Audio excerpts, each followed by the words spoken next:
Cada hombre tiene sus propias inquietudes en temas de salud. Pensando en eso, hemos creado una zona saludable con un experto, el doctor Gilberto Martínez. Zona Saludable, un programa a la salud de los hombres. Hoy aquí en Zona Saludable, hablando sobre la cirugía que sirve para reparar o remodelar la nariz. Puede reducir o aumentar el tamaño de la nariz, cambiar la forma de la punta de la nariz o del puente nasal. Es una cirugía que también puede reducir la abertura de las fosas nasales o cambiar el ángulo entre la nariz y el labio superior. También sirve para corregir un defecto o lesión de nacimiento, denominada congénita, y por supuesto que ayuda a aliviar algunos problemas respiratorios. Bien, platicando con el doctor Aldo Guerrero González, especialista en otorrinolaringología y cirugía facial. Ahora, esta operación, Aldo, me decías que en algunas ocasiones es estética y en algunas ocasiones es funcional, o puede ser ambas. ¿Es así? Así es. De hecho, como lo comentábamos, el término rinoplastía abarca una gran variedad de procedimientos que a la vez se pueden hacer dentro de la nariz. Incluye desde una corrección del tabique, desde una corrección de la válvula nasal, que ya comentábamos, es una región que comúnmente da problemas respiratorios sin que necesariamente exista algún problema a nivel del tabique, corrección a nivel de los cornetes o simplemente alteraciones estructurales, estéticas a nivel de la nariz. Entonces, en muchas ocasiones podemos dividirlo como rinoplastía funcional, rinoplastía estética. A final de cuentas, el término rinoplastía pues es una generalidad del mismo, y como bien lo comentábamos, en la gran mayoría de los pacientes, pues bueno, por lo menos en el caso de nuestra especialidad, es necesario hacer tanto alguna corrección estética como alguna corrección funcional, ya que muchos de los pacientes, sin saberlo, tienen alguna alteración funcional a nivel respiratorio. Bien. ¿Cuáles son los riesgos que se pudieran tener al practicar esta cirugía? Ok, los riesgos principales normalmente, o el más frecuente que se puede llegar a presentar, siempre y cuando el paciente no tenga alguna enfermedad que contraindique el procedimiento, el riesgo principal es que pueda existir sangrado. Sangrado sobre todo durante o después del mismo procedimiento. En ocasiones este sangrado puede llegar a ser tan abundante que sea necesario en algún momento alguna transfusión con algún hemoderivado, etcétera, etcétera, o inclusive que se pudiera llegar a tener manejo subespecializado. En este sentido, es raro en realidad que se presenten este tipo de complicaciones, no es frecuente que esto suceda, es en un muy bajo porcentaje de pacientes. Sin embargo, pues el paciente tiene que estar consciente de que esto, pese a lo que en un momento dado se realice por parte del médico, pues se puede presentar por las mismas condiciones propias del paciente. Entonces ese podríamos decir que es el riesgo principal del procedimiento. Sin embargo, insisto, esto es algo que en raras ocasiones puede suceder.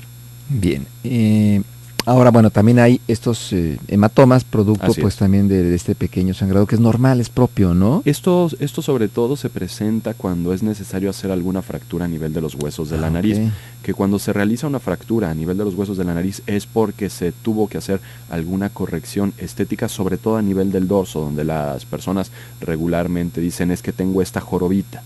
Bueno, si es necesario quitar esa jorobita, es necesario hacer una serie de fracturas. Cuando estas fracturas se realizan, sí, lo más probable es que exista cierto hematoma, cierto moretito que se puede dirigirse hacia el nivel de donde se encuentran las ojeras normalmente. Esto no sucede en todas las cirugías, ya sean estéticas o funcionales. Sucede en aquellas donde, muy específicamente, se tiene que hacer una corrección de este dorso. Ahora, dependiendo del tipo de corrección de dorso que se tenga que hacer, porque en ocasiones estamos muy acostumbrados probablemente a pensar en que tenemos una jorobita, hay que quitarla. No siempre se trata de eso. En ocasiones es prudente colocar una serie de injertos que, en vez de quitar la jorobita, nos ayuden a darle una apariencia adecuada, una apariencia correcta. No siempre se trata nada más del problema de la jorobita, sino que se puede tratar una falta de hueso a este nivel. Y en ese tipo de correcciones de dorso no se tienen que hacer fracturas, por ende, pues no hay hematomas, no hay moretitos. Eso es algo que creo que vale la pena mencionar. ¿Cómo no? No en todas las cirugías es necesario hacer estos moretitos, y más si estamos hablando de algo en un momento dado meramente funcional. Claro, y sobre todo que va de la mano de la estética, porque hay gente que dice, oye, yo quiero que me pongas la nariz de tal artista. Exactamente. Dices, oye, no, espérate, no te pueden incrustar una nariz porque esa nariz no va con tu cara, esa nariz no eres tú. Y hay veces que cuando sucede esto, pues la persona después entra en una confrontación personal, ¿y esta nariz qué pasó? Bueno, usted la quería como tal artista, y ahí está. Tienes que ver también todas las fisonomías, que vaya a una situación, a una perspectiva armónica también con el tipo de cara, porque es el centro no de la personalidad, digo, el centro de la imagen de ese paciente. Por supuesto, en ese sentido es muy frecuente que los pacientes en un momento dado lleguen a la consulta y vengan en dos variantes, es decir, que digan, quiero la nariz en efecto, como esta, como llevan una foto con tal artista o algo así, o llegan preguntando, ¿usted qué me aconseja? Yo en ese sentido me gustaría, o siempre procuro hacer algo intermedio entre esto, es decir, primero, que el paciente me diga qué es lo que le molesta de su nariz, y en base a lo que él considere más problemático, yo ya puedo opinar sobre mil y un otras cosas u otros detalles que podemos abordar al respecto, pero siempre es importante hacer una planeación adecuada con suficiente tiempo y muy detallada de cada paciente de forma individual. Siempre se toman fotografías antes y después del procedimiento, donde se realizan en base a estas fotografías una serie de mediciones. A esto nosotros le llamamos análisis facial, donde tenemos que hacer una cierta cantidad de mediciones de longitudes, distancias, ángulos, etcétera, para poder nosotros determinar qué es lo mejor que podemos hacer por nuestro paciente. Bien. Ahora, Aldo, ¿siempre en esta cirugía se usan tapones? No, no siempre.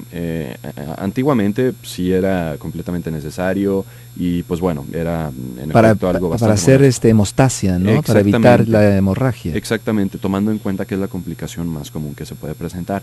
Afortunadamente, pues, y obviamente las técnicas que se han desarrollado para este tipo de procedimientos, pues van avanzando conforme el tiempo va pasando, y en la actualidad no es necesario dejar tapones en todos los pacientes.